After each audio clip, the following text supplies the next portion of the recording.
Hey playa, have you ever wanted to ask for someone's phone number but you didn't want to feel awkward while doing it? You didn't really know how to go about asking and what to do after you did ask. Don't worry, in this video I'm going to share a few tips on how to go about doing it so you don't feel awkward ever again. This is the Just Beats, you're watching the Just Beat. For those of you that are new here, my name is Josh, and every single Monday through Friday, I make videos sharing tips, ideas, and stories teaching you how to be your best self. So if you want to learn and grow, hit the subscribe button and make sure to click on the notification bell. Now, one of the main issues people run into when asking for someone's phone number is they don't know how to work it into the conversation. How do you just kind of interrupt that person and ask? Won't it be weird? Won't they look at you funny and just not give it to you at all? The thing is, when it comes to getting someone's phone number or Instagram or making plans with them later, it all comes down to comfort and trust. Does that person feel comfortable sharing that information with you, and do they trust you to actually not use it for any kind of evil or malicious purposes? Basically, they want to make sure that you're not going to be a creep, that you're not going to send them thousands of messages or lewd photos, that you're simply going to reach out to them and talk to them and they're going to enjoy that experience. So how do you create that atmosphere where they feel comfortable sharing their phone number with you? Well, the first thing you don't want to do is double up on your questions. For example, in an effort to not be too pushy, people will sometimes ask if they can ask a question,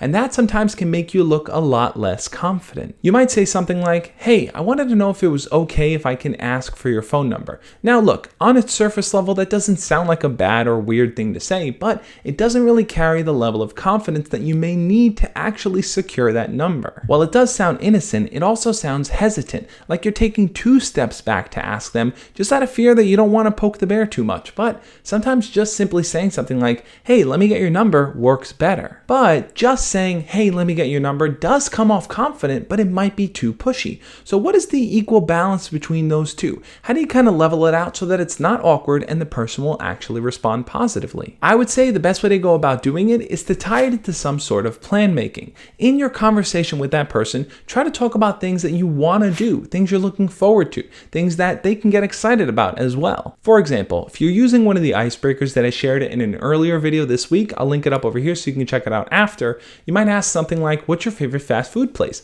And then as the two of you start to talk about where you like to go and what you like to eat, you might want to work in, "Hey, let me get your number so we can go there and get food together." By tying the ask in with future plans, what you're essentially doing is you're displaying that confidence and you're looking forward to the two of you spending more time together. You're kind of sub-communicating to that person that you enjoy being around them, you enjoy talking to them, and getting their phone number isn't the ultimate goal here. It's simply a transition so the two of you can hang out. But when you put getting a phone number on a pedestal and it's the best thing that you can do, the follow-up question always has to be, well, once you have that number, how do you then transition into getting closer with them? And that's why I think tying it into plans is the best way to do it. And asking for the number doesn't always have to be tied out to hanging out in person together. Let's say this person's in your class. You can ask for their number so that the two of you can compare notes and meet up sometime to study with a group of people. There are a lot of different ways that you can tie in asking for someone's phone number and making plans. For example, one time I was telling a girl a story in a bar, and then I asked for her phone number so I can tell her the rest of the story because I had to leave that night. So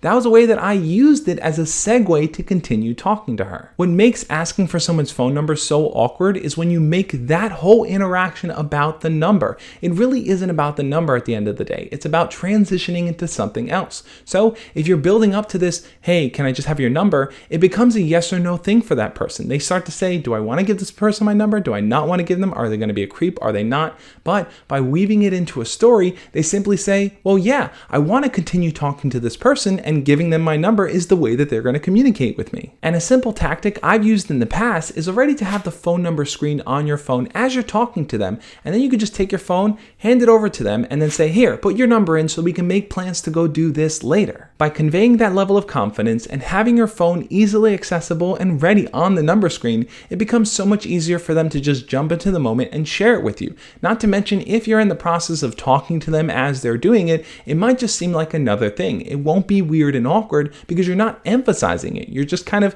making it part of the natural stream of flow. But one thing to remember here is that no matter how much confidence you bring to the table, you should never force someone or push someone into doing something that they don't want to do. So if you see that person is acting hesitant or is kind of mousing around it and not really giving you the number, or just flat out tells you no, accept it for what it is. If they do turn you down or look or feel uncomfortable in that process, just simply say, all right, well, anyway, it was nice meeting you and hopefully we can chat like this again soon, and then let it be. Walk away, don't push them into doing anything there that they don't really want to do, and trust me, as you guys talk more, if that's meant to be, eventually you'll get the number. You just got to keep working on it if they're comfortable with it. And if you do get their number, continue talking to them for a little while after before you leave. No one ever feels comfortable giving someone something and then having that person just bounce. It's going to make that person start to think, did they just really interact with me just so they can get my number? Now what are they going to do with it? And you don't want them walking away with that feeling. But now I want to know, what do you think? What has your experience been like in asking someone for their phone number?